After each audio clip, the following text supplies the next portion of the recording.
જૂના જમાનાની વાત છે. એક ગામમાં એક ખેડૂત રહેતો હતો.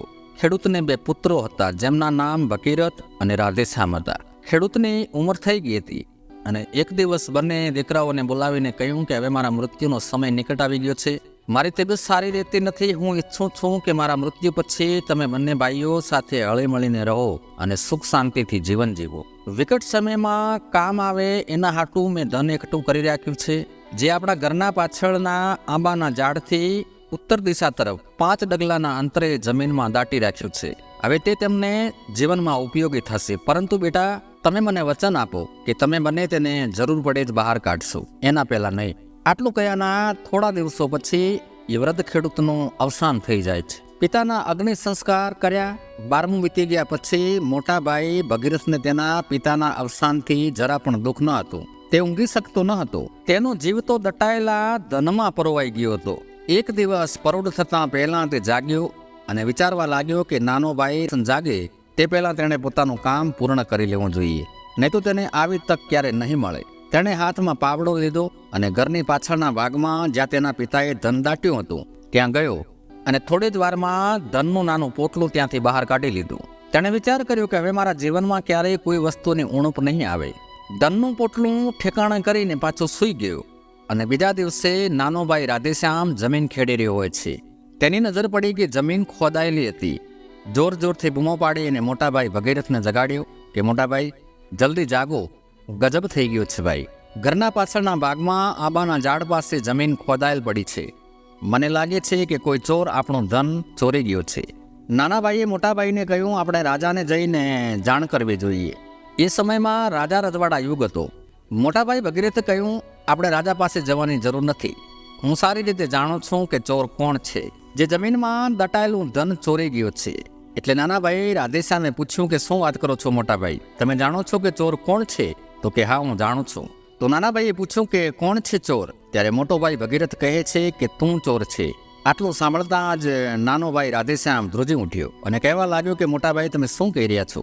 તો મોટા ભાઈ ભગીરથે કહ્યું કે તારા અને મારા સિવાય આના વિશે બીજું કોઈ જાણતું ન હતું. તેથી હવે સ્પષ્ટ થઈ ગયું છે કે તું ચોર છે. નાનો ભાઈ ખૂબ જ વિનંતી કરે છે કે મોટા ભાઈ, આવું ના બોલો. હું તમને સત્ય કહી રહ્યો છું, મેં કોઈ ચોરી નથી કરી. મને આ વાતની કંઈ પણ ખબર નથી. મોટા ભાઈ ભગીરથે કહ્યું કે તું કબૂલ કરી લે, ચોરી તે જ કરી છે, નહીતર આની ફરિયાદ હું રાજા પાસે કરીશ.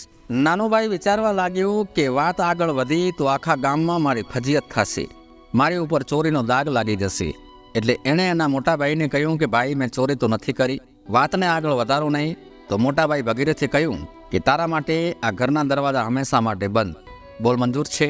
નાના ભાઈએ ઉદાસ થઈને કહ્યું કે ઠીક છે ભાઈ, જો તમને મારી વાત પર વિશ્વાસ નથી, તમે ઈચ્છતા ના હો કે હું આ ઘરમાં આવું, તો હું આ ઘર જ નહીં, આ ગામ પણ છોડી દઈશ. હવે બદનામ થવાના બદલે હું આ ગામ છોડીને જતો રહું, એ જ મારા માટે સારું છે.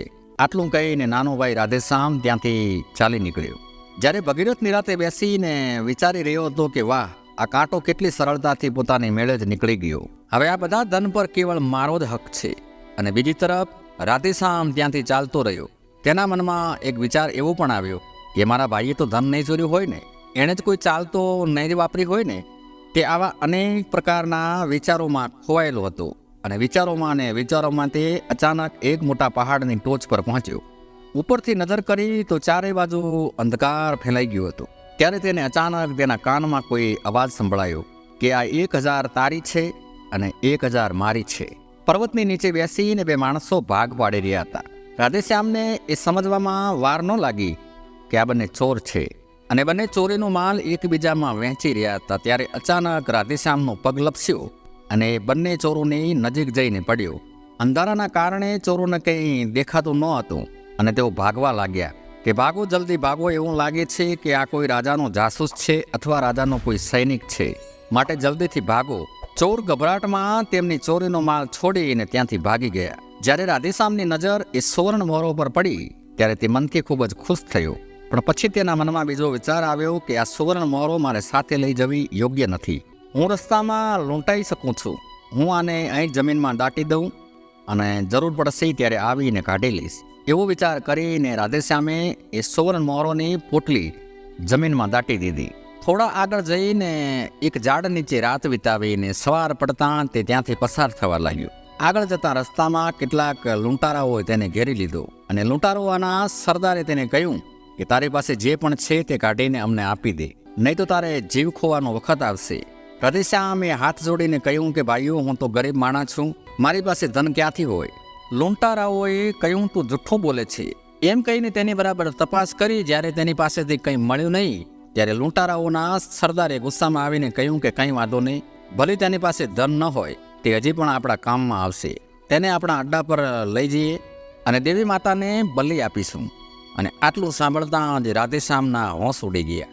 ડાકુઓ રાધેશ્યામને ઉપાડીને તેમના અડ્ડા પર લઈ ગયા. પરંતુ જ્યારે ડાકુઓ તેને લઈને તેમના અડ્ડા પર પહોંચ્યા ત્યારે રાધેશ્યામને એક વિચાર આવ્યો કે અડ્ડા પર પહોંચ્યા પછી તેણે ડાકુઓના સરદારને કહ્યું કે જો તમે મારા પ્રાણ બક્ષી દો અને મને તમારી ગેંગમાં સામેલ કરશો તો હું તમને 2000 સોનાના સિક્કાઓની પોટલીનું ઠેકાણું બતાવું. લૂંટારાઓના સરદારે કહ્યું કે અમને મંજૂર છે, ચાલ અત્યારે એ જગ્યા અમને બતાવ. તો રાધેશ્યામે કહ્યું કે જો ભાઈ, અત્યારે રાત થવા આવી છે અને આ સમયે ત્યાં જવું યોગ્ય નથી. આવતીકાલે વહેલી સવારે હું તમને ત્યાં લઈ જઈશ. લૂંટારાઓના સરદારે કહ્યું કે ઠીક છે, પણ સાવધાન, અમારી સાથે કોઈ ચાલાકી ના કરતો, નહીં તો પરિણામ ભયંકર આવશે. રાધેશ્યામે કહ્યું કે મારી ઉપર વિશ્વાસ રાખો, હું તમને કોઈ દગો નહીં આપું. અને બીજા દિવસે સવારે રાધેશ્યામ લૂંટારાઓને તે જગ્યાએ લઈ ગયો જ્યાં તેણે સુવર્ણ સિક્કાની પોટલી દાટી રાખી હતી. લૂંટારાઓએ તરત જ તે જગ્યા ખોદી અને તરત જ તે સોનાના સિક્કાને જોઈને બધા ખુશ થયા અને સુવર્ણના સિક્કા ભરેલી પોટલી લઈ અને પાછા ત્યાંથી બધા રવાના થઈ ગયા. પણ રાધેશ્યામ મનમાં વિચારી રહ્યો હતો કે આ સોનાના સિક્કા એક રીતે તો મારા માટે ઉપયોગી સાબિત થયા છે. આ ઘટના પછી રાધેશ્યામ તે લૂંટારાઓના ગીરો સાથે રહેવા લાગ્યો અને તે લૂંટારાઓના સરદારનો સૌથી વિશ્વાસુ માણસ બની ગયો હતો. રાધેશ્યામે તે લૂંટારાઓના સરદારને કહ્યું કે સરદાર, ઘણા દિવસો થઈ ગયા છે, હું એક અઠવાડિયા માટે મારી મા પાસે જવા માંગુ છું. લૂંટારાઓના સરદાર રાધેશ્યામની યોજનાથી સંપૂર્ણપણે અજાણ હતો. તેણે રાધેશ્યામને એક અઠવાડિયા માટે તેના ઘરે જવાની મંજૂરી આપી. રાધેશ્યામ પોતાના ઘર તરફ જવાના બદલે સીધો રાજા પાસે ગયો.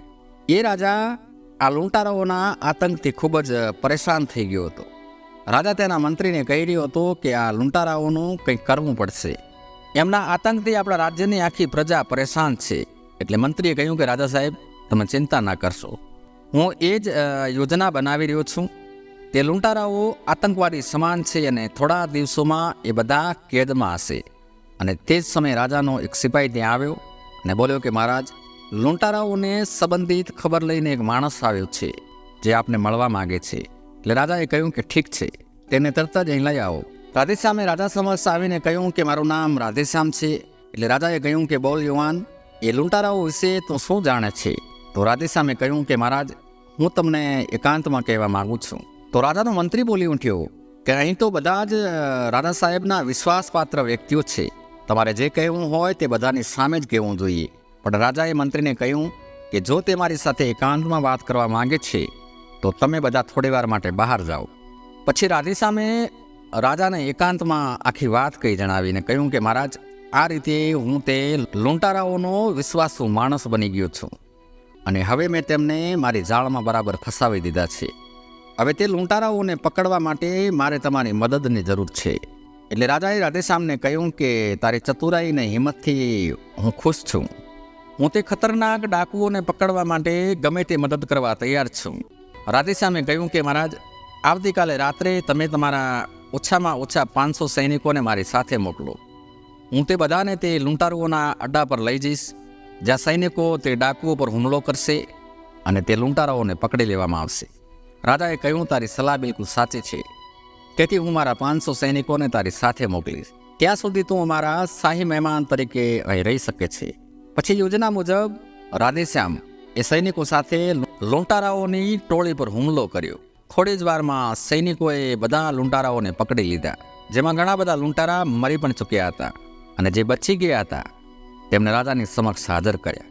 આ ઘટનાથી લૂંટારાઓના સરદારના મનમાં વિચાર આવ્યો કે રાધેશ્યામે ખૂબ જ મોટો વિશ્વાસઘાત કર્યો છે, પણ હવે થાય શું? બધા દરબારીઓ અને મંત્રીઓ સાથે ચર્ચા કરી અને રાજાએ તે બધા લૂંટારાઓને એક જ સજા આપી, મૃત્યુદંડ. બધા લૂંટારાઓને ફાંસીએ લટકાવી દીધા. પછી રાજાએ રાધેશ્યામને કહ્યું કે હું તમારી બહાદુરીથી ખૂબ જ ખુશ છું. આથી આજથી તમારી અમારી સેનાના વડા તરીકેની નિયુક્તિ કરવામાં આવે છે. રાધેશ્યામે રાજાને કહ્યું, મહારાજ, મને લાયક ગણવા માટે આપનો ખૂબ ખૂબ આભાર. બીજી તરફ રાધેશ્યામના મોટાભાઈ ભગીરથને તેના પિતાની મહેનતની કમાણી તે જુગારમાં વેડફી નાખી હતી. દારૂ અને જુગારમાં તેની હાલત એટલી ખરાબ થઈ ગઈ હતી કે હવે તે આખા ગામમાં એટલો બદનામ થઈ ગયો હતો કે તેને ક્યાંય કામ મળતું ન હતું. તેથી તેણે નક્કી કર્યું કે આ ગામમાં હું ભૂખે મરી જઈશ, એનાથી સારું છે કે હું કોઈ અન્ય પ્રદેશમાં જઈને કંઈક કામ શોધું. ભગીરથ પડોશી રાજ્યમાં ગયો. તે જ રાજ્યમાં તેનો ભાઈ રાધેશ્યામ સેનાપતિ હતો. એ જ રાજ્યમાં તે એક શેઠની દુકાને ગયો અને શેઠને પૂછવા લાગ્યો કે શેઠજી, શું મને કોઈ કામ મળશે? ત્યારે શેઠે તેને કહ્યું કે અરે ભાઈ, તું તો તારા ચહેરા પરથી ચોર જેવો દેખાય છે, તને કોઈ કામ કેવી રીતે આપી શકે ભાઈ? અહીંથી ભગીરથ વિચારવા લાગ્યો કે હવે મારે પેટ ભરવા માટે ચોર બનવું પડશે. ત્યારે શેઠ પાસે પડેલી થેલી પર તેની નજર પડી. તેણે વિચાર કર્યો કે તે સોનાના સિક્કાની થેલી છે અને તે ઝૂંટવીને તરત જ ત્યાંથી ભાગી ગયો અને શેઠને તેને પકડવાનો મોકો મળ્યો નહીં. તે માત્ર બૂમો પાડતો જ રહ્યો, ચોર ચોર. બજારમાં કેટલાક લોકો તેની પાછળ દોડ્યા, પરંતુ તેઓ બધા નિરાશ થઈને પાછા ફર્યા. ભગીરથ ભાગી જવામાં સફળ થયો. એક દિવસ રાજાએ રાધેશ્યામને બોલાવીને કહ્યું કે રાધેશ્યામ, તમે ખૂબ જ બહાદુર, બુદ્ધિશાળી અને ઉમદા માણસ છો. હું ઈચ્છું છું કે તમારા લગ્ન મારી પુત્રી સાથે થાય. આનો તમે શું ઉત્તર આપો છો? રાધેશ્યામે કહ્યું, મહારાજ, તમારો હુકમ મારે સર આંખો પર. જો તમે ઈચ્છો છો તો હું કેવી રીતે ના પાડી શકું? અને થોડા દિવસોમાં એક શુભ મુહૂર્ત જોઈ અને મહારાજે પોતાની પુત્રીના વિવાહ રાધેશ્યામ સાથે કરાવી દીધા.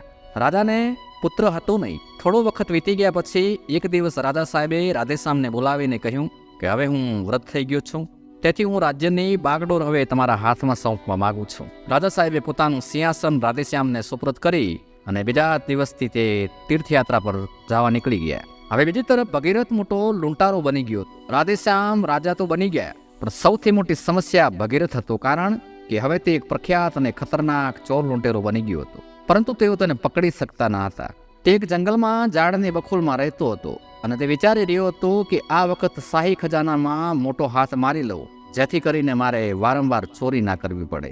ફરી ક્યારે ભૂખે મરવાના દિવસો ના આવે ને પછી હું બીજા દેશમાં જઈ અને મારું જીવન આરામથી જીવી શકીશ. એવો વિચાર કરીને ભગીરથ રાત્રિના સમયે રાજમહેલની પાછળ દોરડાથી લટકીને દિવાલ પર ચડ્યો અને બીજી તરફ સંયોગથી તે ચોર વિશે વિચારતા વિચારતા રાજા મહેલની છત પર આંટા મારી રહ્યા હતા. રાજાને ઊંઘ નહોતી આવી રહી. ભગીરથ દોરડાની મદદથી છત પર ચડી ગયો હતો અને છત પર ઉપસ્થિત રાજાએ પોતાની તલવાર કાઢી અને અવાજ કર્યો અને થોડી જ વારમાં સૈનિકો ત્યાં આવી ગયા. ભગીરથ ભાગી જવામાં સફળ થઈ શક્યો નહીં અને સૈનિકોએ તેને પકડી લીધો. જ્યારે તેનો ચહેરો જોયો તો રાજાના પગ નીચેથી ધરતી સરકી રહી હોય એવું લાગ્યું અને કહ્યું કે તું તો મારો મોટો ભાઈ ભગીરથ છો. તું આટલો મોટો પ્રખ્યાત કુખ્યાત ચોર બની ગયો છે. મારો ભાઈ જ આટલો મોટો ચોર નીકળશે તે તો મેં ક્યારે સપનામાં પણ વિચાર્યું ન હતું. રાજાએ સૈનિકોને આદેશ આપ્યો કે આને અત્યારે કેદ કરી દો, બાકીનો નિર્ણય હું સવારે કરીશ. ભગીરથ પોતાના કરેલ કાર્યો માટે પસ્તાવો કરી રહ્યો હતો અને વિચારી રહ્યો હતો કે મારા ખરાબ ઈરાદાઓએ, મારા ખરાબ કર્મોએ મને અધોગતિના ઊંડાણમાં ધકેલી દીધો છે. જ્યારે રાધેશ્યામ, જેને મેં બેઈમાન બનાવીને ઘરની બહાર ધકેલી દીધો હતો, તે તેની પ્રમાણિકતાના કારણે આજે રાજા બની ગયો છે અને આજ હું ચોર બનીને તેના બંદીવાસમાં પડ્યો છું. બીજી તરફ રાજા વિચારી રહ્યા હતા કે આવતીકાલનો દિવસ મારા માટે ખૂબ જ મુશ્કેલ હશે. મારા જીવનમાં ધર્મ સંકટ ઊભું થયું છે. શું હું આ પરીક્ષામાં સફળ થઈ શકીશ? કાશ મહારાજે મને આ શાહી સિંહાસન ના સોંપ્યું હોત. અને બીજા દિવસે ચોર ભગીરથને દરબારમાં રજૂ કરવામાં આવ્યો. ત્યારે રાજાએ તેને પૂછ્યું કે તારી ઉપર લાગેલા ચોરી લૂંટના તમામ આરોપો સાબિત થઈ ગયા છે, સિદ્ધ થઈ ગયા છે. શું તમારે કંઈ કહેવું છે? આ ભગીરથે કહ્યું કે હા મહારાજ, હું કંઈ કહેવા માગું છું અને હું ફક્ત એટલું જ કહેવા માગું છું કે કૃપા કરીને મારા જેવા શૈતાનને એવી સખત સજા આપો કે ભવિષ્યમાં કોઈ મારા જેવો ચોર લૂંટારો ના બને. રાજાએ કહ્યું કે ઠીક છે અને સૈનિકોને આદેશ આપ્યો કે આનો એક પગ અને એક હાથ કાપી લો અને પછી તેને આપણા રાજ્યની સીમાની બહાર ફેંકી દો. આવા આદેશથી રાજાની પ્રજા અને તેમના મંત્રીઓએ રાજાના આદેશનું પાલન કર્યું અને ચોર ભગીરથનો એક હાથ અને એક પગ કાપી અને તેને રાજ્યની બહાર ફેંકવા ચાલ્યા. ત્યારે રાજા તેમની સામે જઈને ઊભા રહી ગયા. ત્યારે ભગીરથ એટલું જ બોલ્યો કે મહારાજ, તમે મને મૃત્યુદંડ આપવાના બદલે મારો એક હાથ અને એક પગ કપાવી નાખ્યો. આમ કરીને તો તમે મને આ દુનિયામાં તડપીને મરવા માટે છોડી દીધો છે. આના કરતાં તો મને ફાંસી આપવી હતી. ત્યારે રાજાએ કહ્યું કે તે સમયે હું રાજા હતો, પણ હવે તમારી સામે રાજા નહીં પણ તમારો નાનો ભાઈ રાધેશ્યામ ઊભો છે. મેં એક ચોર લૂંટેરાને સજા આપીને મારો રાજધર્મ નિભાવ્યો છે, મારા રાજધર્મનું પાલન કર્યું છે, અને હવે એક ભાઈ તરીકે મારો ધર્મ, મારા કર્તવ્યનું પાલન કરવા હાટુ આવ્યો છું. હું જાણું છું કે એક હાથ અને એક પગ કપાવાથી તમે ક્યારેય કોઈ કામ કરી શકશો નહીં. એનાથી હું તમને આ ધન આપવા માટે આવ્યો છું. આ પોટલીમાં કેટલાક સુવર્ણ સિક્કા છે જે મારી મહેનતથી કમાયેલા છે. હું માનું છું કે આટલા ધનથી તમે બીજા કોઈ પણ રાજ્યમાં આરામથી બાકીનું તમારું જીવન જીવી શકશો. આ સાંભળીને ભગીરથ ગદગદ થઈ ગયો અને કહ્યું કે તમે ખૂબ જ મહાન છો. ભગવાન તમને હંમેશા અપાર ખુશ રાખે. હું ભગવાનને પ્રાર્થના કરીશ કે મને દરેક જન્મમાં તમારા જેવો ભાઈ મળે. અને ભારે હૈયે બંને એકબીજાને વિદાય આપી. ભગીરથને ફરી ક્યારેય એ રાજ્યમાં કોઈએ જોયો નહીં અને રાજા પણ સુખી જીવન જીવવા લાગ્યા. તો દર્શક મિત્રો, આ વાર્તા પ્રસંગ થકી આપણને શીખ એ મળે છે કે દગો કોઈનો સગો નહીં, અને ભાઈ ભાઈ વચ્ચે જો કોઈ દગો કરે તો એનું પતન નિશ્ચિત છે. ધન્યવાદ.